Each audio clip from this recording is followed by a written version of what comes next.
बात ना कथो तो मोर बात मान तो ना अक्का बात रही कैसे हम गए अपन के हाथ मिलो कहां के होई तब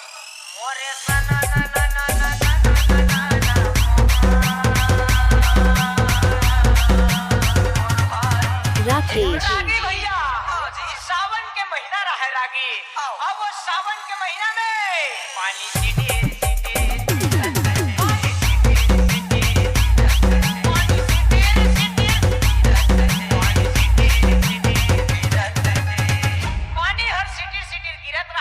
अमिताभ बच्चन दिन खारे खार कुदावत जात रहे अच्छा अब बेचारा कुदात कुदात ओकर फंडई टूट के भदाक ले गई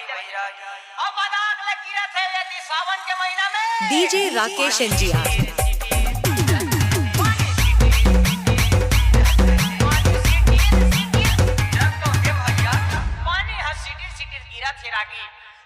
ऐश्वर्या राय हटूंडा जहू धर के गोबर पीने धरे आए